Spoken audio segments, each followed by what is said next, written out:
வணக்க மக்களே. நம்ம கார்த்திக் கதையில டிசம்பர் 24 என்ன நடக்க போகுது அப்படிங்கறத பத்தி தாங்க இந்த வீடியோல இப்ப நம்ம பார்க்க போறோம். இந்த வீடியோவுக்கு மறக்காம லைக் பண்ணிக்கோங்க. நீங்க லைக் பண்றது தான் எங்களுக்கு அடுத்து வீடியோ போடுறதுக்கு ரொம்பவே இன்ட்ரெஸ்டிங்கா இருக்கும். ஸோ மறக்காம லைக் பண்ணிட்டு இந்த வீடியோவை பாருங்க. என்ன நடக்குது அப்படின்னு பாத்துக்கிட்டீங்கன்னா, நம்ம ஹீரோ வந்துட்டு ரேவதியா பாக்குறாரு.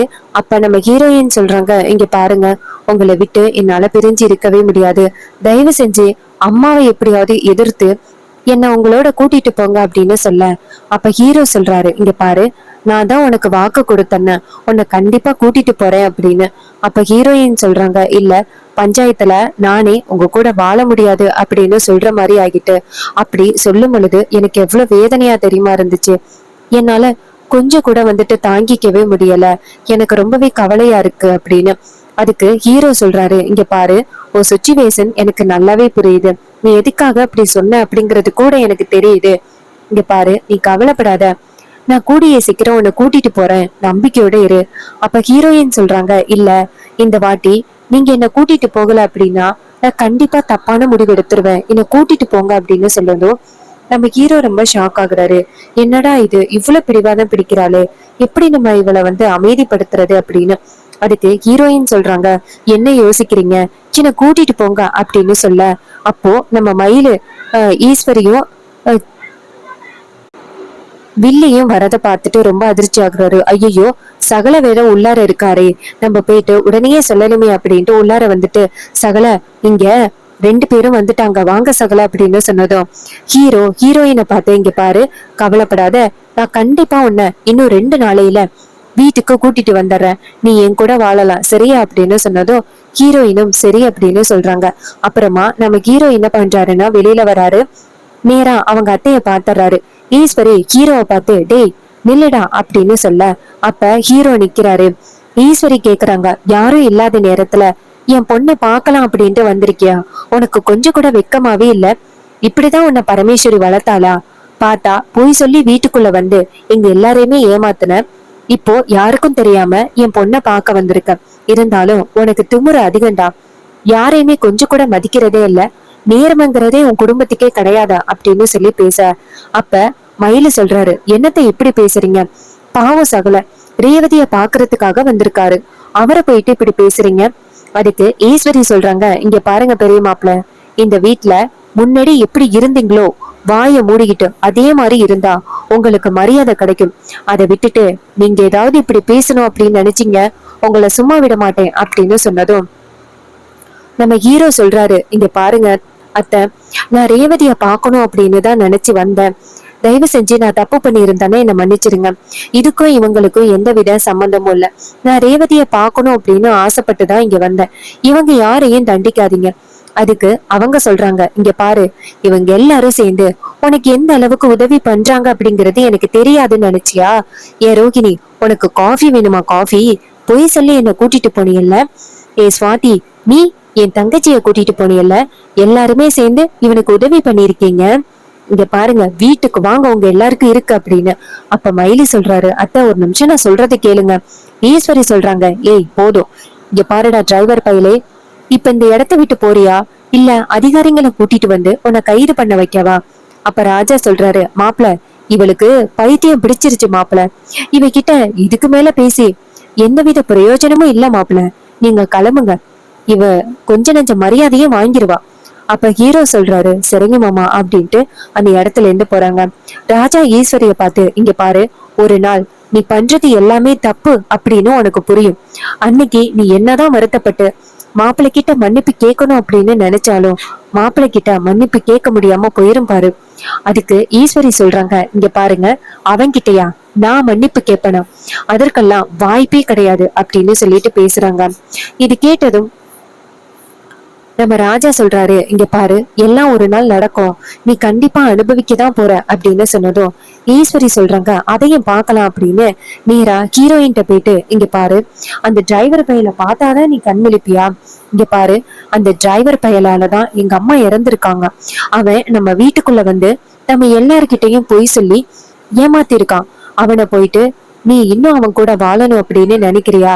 இங்க பாரு, அவன் பொய் சொல்றவன், தயவு செஞ்சு அவன் கூட வாழணும் அப்படின்னு நீ நினைக்காத அப்படின்னு.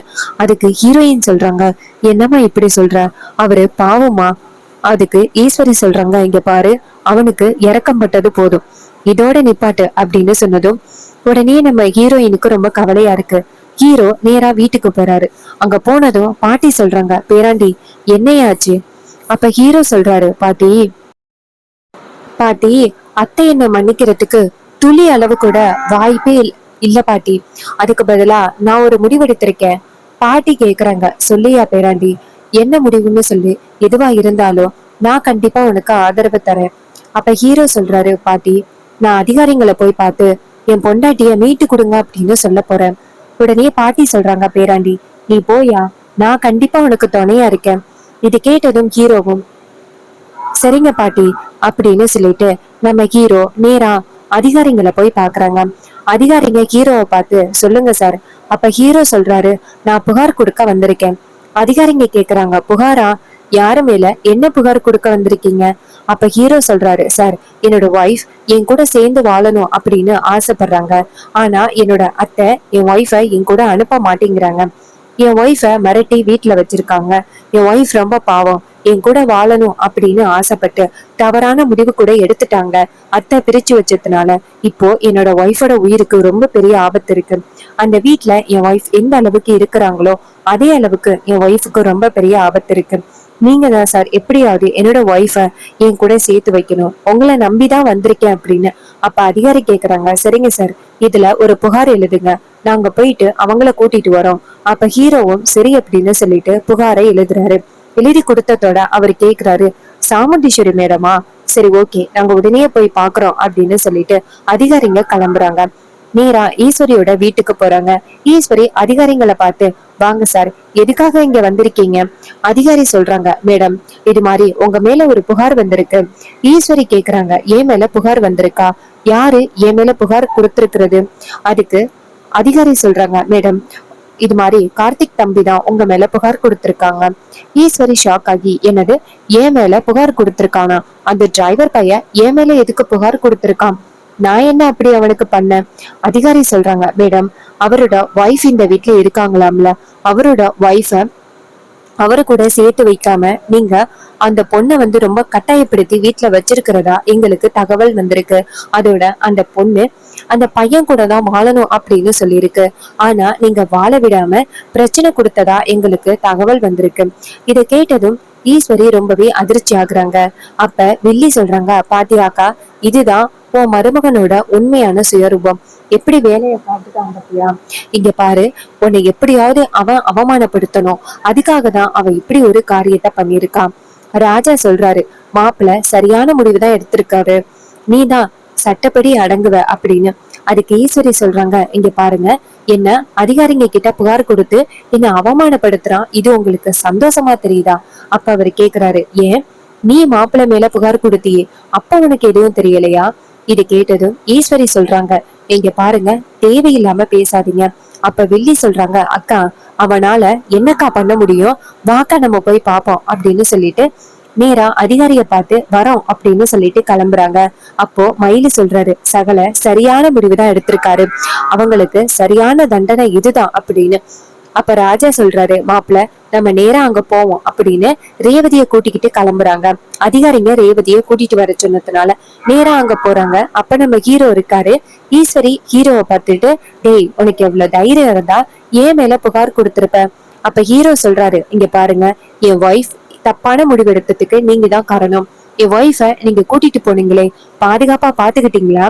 அவளை விட்டுட்டீங்கல்ல, ஒரு செகண்ட் ஆகியிருந்தாலும் என் ஒய்ஃபுக்கு என்ன ஆகியிருக்கும்?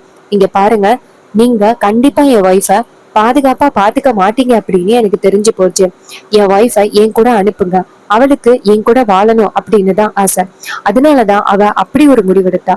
இப்போ நீங்க என் கூட அனுப்பிட்டீங்க அப்படின்னா இந்த புகாரை நான் வாபஸ் வாங்கிட்டு போயிருவேன். அதை விட்டுட்டு முடியாது அப்படின்னு சொன்னீங்கன்னா நானும் கண்டிப்பா இந்த கேஸ வாபஸ் வாங்க முடியாது. இது கேட்டதும் ஈஸ்வரி ஷாக் ஆகுறாங்க. அப்ப வில்லி சொல்றாங்க, பாத்தியாக்கா இந்த டிரைவர் பையன் எப்படி பேசுறான் அப்படின்னு. அதுக்கு ஈஸ்வரி சொல்றாங்க, ஆமாடி பார்த்தேன், முன்னாடி எல்லாம் என்கிட்ட பேசுறதுக்கு பயப்படுவான், இப்போ என்ன எதிர்த்து எவ்வளவு சுலபமா பேசுறான் அப்படிங்கிறத நான் பாத்துக்கிட்டு தான் இருக்கேன் அப்படின்னு. அப்போ ஈஸ்வரி சொல்றாங்க, இங்க பாரு, உனக்கு இப்ப என்ன வேணும்? அதிகாரிங்க சொல்றாங்க, இங்க பாருங்க மேடம், பதில் சொல்லுங்க. அந்த பொண்ணுக்கு இந்த பையன் கூட வாழணும் அப்படிங்கிறது தான் ஆசையா? ஈஸ்வரி சொல்றாங்க, இல்ல சார். அப்ப அவங்க கேக்குறாங்க, அப்புறம் எதுக்கு உங்க பொண்ணு அப்படி தப்பான முடிவெடுத்தாங்க? அதுக்கு பதில் சொல்லுங்க. அதுக்கு ஈஸ்வரி சொல்றாங்க, இங்க பாருங்க சார், இது மாதிரி ஒரு பிரச்சனை சார். அதுக்கு அவங்க கேக்குறாங்க, இங்க பாருங்க, உங்க சொந்த பிரச்சனையெல்லாம் தனியா விட்டுட்டு இவங்க 2 பேருக்குள்ள என்ன பிரச்சனை அப்படின்னு சொல்லுங்க. இந்த பையன் வந்துட்டு அந்த பொண்ண அடிச்சாரா, இல்ல வேற ஏதாவது திட்டுனாரா, வேற ஏதாவது 2 பேருக்குள்ள பிரச்சனை இருக்கா? அது ஏதாவதுன்னா சொல்லுங்க, நாங்க கண்டிப்பா வந்துட்டு சரி பண்றோம். அதை விட்டுட்டு நீங்க சாதாரண பிரச்சனைய சொன்னீங்க அப்படின்னா இதுக்கெல்லாம் நாங்க வந்துட்டு சப்போர்ட் பண்ண முடியாது. இது கேட்டதும் ஈஸ்வரி சொல்றாங்க, இங்க பாருங்க சார், இது மாதிரி என் குடும்பத்துக்கும் அவன் குடும்பத்துக்கும் ஆரம்பத்துல இருந்தே ஒரு பிரச்சனை இருக்கு சார். அந்த குடும்பத்துல உள்ளவங்க கண்டிப்பா என் பொண்ணை பத்திரமா பாத்துக்க மாட்டாங்க. அந்த நம்பிக்கை எனக்கு இல்ல சார். அதனாலதான் என் பொண்ணை அங்க அனுப்ப முடியாது அப்படின்னு சொன்னேன். அப்ப ஹீரோ சொல்றாரு, சார், அவங்க அப்படி சொல்றாங்களே, இப்ப எந்த வீட்ல என் பொண்டாட்டிக்கு ஆபத்து வந்துச்சு? அவங்க வீட்லயா, எங்க வீட்லயா? இவங்க வீட்ல தானே என் பொண்டாட்டிக்கு ஆபத்து வந்துச்சு. அப்படி இருக்கையில அந்த வீட்ல என் ஒய்ஃப் இருக்கிறது ஆபத்து அப்படின்னு எனக்கு நல்லாவே தெரியுது சார். நீங்க தான் சார் எப்படியாவது என் ஒய்ஃபை மீட்டு கொடுக்கணும். அப்போ அதிகாரிங்க சொல்றாங்க, சரி, நாங்க பொண்ணுகிட்ட கேக்குறோம் அப்படின்னு சொல்ல ஈஸ்வரி சொல்றாங்க, சார், என் பொண்ணும் அந்த பதிலா தான் சொல்லுவா. அதிகாரிங்க சொல்றாங்க, மேடம், நான் உங்ககிட்ட பேசல, நாங்க அந்த பொண்ணு கிட்டதான் சொல்றோம். இங்க பாருமா, நீ சொல்லுமா, உனக்கு யாரு கூட வாழணும் அப்படின்னு ஆசை சொல்லுமா. அதுக்கு ஹீரோயின் சொல்றாங்க, சார், எனக்கு என் புருஷன் கூட சேர்ந்து வாழணும் அப்படின்னு தான் ஆசை. ஆனா எங்க அம்மா வந்துட்டு வாழ விடல. எங்க அம்மா வந்துட்டு பேசுறாங்க அவர் கூட வாழக்கூடாது அப்படின்னு. இதனால எங்களுக்குள்ள ரொம்ப பெரிய பிரச்சனை ஆகுது. அவர் கூட வாழ்ந்தா மட்டும்தான் நான் சந்தோஷமா இருப்பேன். அவரு தான் என்ன சந்தோஷமாவும் பார்த்துப்பாரு. நீங்க தான் எப்படியாவது சேர்த்து வைக்கணும் அப்படின்னு சொன்னதும் ஹீரோ சொல்றாரு, பாத்தீங்களா சார், என் ஒய்ஃபே பதில் சொல்லிட்டாங்க. சோ இப்ப நீங்க என்ன சொல்றீங்க? அப்ப அதிகாரிங்க ஈஸ்வரிய பார்த்து, இங்க பாருங்க மேடம், நீங்க உங்க பொண்ண கட்டாயப்படுத்தி வச்சிருக்கிறது நல்லாவே தெரிஞ்சு போச்சு. நீங்க இப்பவே அந்த பொண்ண அந்த பையன் கூட அனுப்பி வைக்கணும். அப்படி இல்லைன்னா பிரச்சனை ஆகிடும். இதை கேட்டதும் ஈஸ்வரி ஷாக் ஆகுறாங்க, சார், நான் சொல்றது கேளுங்க சார். அதிகாரிங்க சொல்றாங்க, மேடம், நீங்க பேசுறதா கண்டிப்பா எங்களால கேட்க முடியாது அப்படின்னு. இதை கேட்டதும் ஈஸ்வரி ரொம்பவே ஷாக் ஆகுறாங்க. என்னடா இது, இவங்க எப்படி சொல்றாங்களே அப்படின்ட்டு. அப்போ அதிகாரிங்க சொல்றாங்க, ரேவதிய பார்த்து, இங்க பாருமா, உனக்கு உன் புருஷன் கூட வாழணும் அப்படின்னு ஆசை, நீ போமா அப்படின்னு சொன்னதும் அவங்களும் சரி அப்படின்னு சொல்லிட்டு அந்த இடத்துல இருந்து நேரா ஹீரோவை பார்த்து, என்னங்க அப்படின்னு சொல்ல ஹீரோ சொல்றாரு, இங்க பாரு, உனக்கு இனிமே எந்த ஆபத்தும் இல்ல, உன்னை பத்திரமா பாத்துக்க வேண்டியது என்னோட பொறுப்பு, சரியா அப்படின்னு சொல்ல ஹீரோயினும் சரிங்க அப்படின்னு சொல்றாங்க. ஈஸ்வரி இத பார்த்துட்டு செம காண்டாகுறாங்க. ஈஸ்வரி ஹீரோவை பார்த்து, என் பொண்ணை என்கிட்ட இருந்து பிரிச்சுட்டியல்ல, ஃபர்ஸ்ட் என் சின்ன பொண்ணு துர்காவை என்கிட்ட இருந்து பிரிச்ச, இப்ப ரேவதியையும் என்கிட்ட இருந்து பிரிச்சுட்டியல்ல, உன்னை சும்மா விட மாட்டேன் அப்படின்னு சொல்ல அப்ப ஹீரோ சொல்றாரு, இங்க பாருங்கத்த, நீங்க நடந்துக்கிறத பொறுத்துதான் இது எல்லாமே நடந்துகிட்டு இருக்கு. இவங்க எல்லாருமே உங்களை விட்டு பிரிச்சு கூட்டிட்டு வரணும் அப்படிங்கிற நோக்கம் எதுவுமே எனக்கு கிடையாது. இது எல்லாமே உங்களுடைய முடிவுதான். நீங்க இப்படி பண்ணதுனாலதான் இவ்வளவு பெரிய பிரச்சனை நடந்துகிட்டு இருக்கு அப்படின்னு. இது கேட்டதும் ஈஸ்வரி செம்ம காண்டாகுறாங்க. கண்டிப்பா நம்ம ஹீரோ வந்துட்டு ரேவதிய ஈஸ்வரி கிட்ட இருந்து மீட்பாரு. அதோட நம்ம ஹீரோ வந்துட்டு புதுசா ஒரு சூப்பரான ஒரு சீன்ல என்ட்ரி ஆக போறாரு. நம்ம ரசிகர்கள் எல்லாருமே அதை தான் நம்ம எதிர்பார்த்தோம். எப்படின்னா, நம்ம ஹீரோ ரொம்ப நாளா வேஷ்டி சட்டையிலேயே தெரிஞ்சுக்கிட்டு இருக்காரே, எப்ப வந்து மாசான என்ட்ரி கொடுப்பாரு, அவருக்கான ஒரு ஸ்கிரீன் டைம் எப்ப கிடைக்கும் அப்படின்னு நம்ம எல்லாருமே வெயிட் பண்ணி காத்துக்கிட்டு இருந்தோம். இப்போ அதே மாதிரி நம்ம ஹீரோ வந்துட்டு மாசா கோட் சூட்ல என்ட்ரி கொடுக்க போறாரு. சோ ரொம்பவே சூப்பரா இருக்க போகுது அப்கமிங் எபிசோட்ஸ் எல்லாமே. சோ இதே மாதிரி இன்னுமே அப்டேட்ஸ் வேணும் நம்ம சேனல்ல அப்படின்னு நீங்க எதிர்பார்த்தீங்க அப்படின்னா சேனலை மறக்காம சப்ஸ்கிரைப் பண்ணிட்டு பக்கத்துல உள்ள பெல் ஐகானையும் கிளிக் பண்ணி ஆல்ல செட் பண்ணிக்கோங்க. அப்பதாங்க அடுத்த வீடியோ போடும் பொழுது உங்களுக்கு நோட்டிபிகேஷன் வரும், பார்க்கலாம். தேங்க்யூ ஃபார் வாட்சிங்.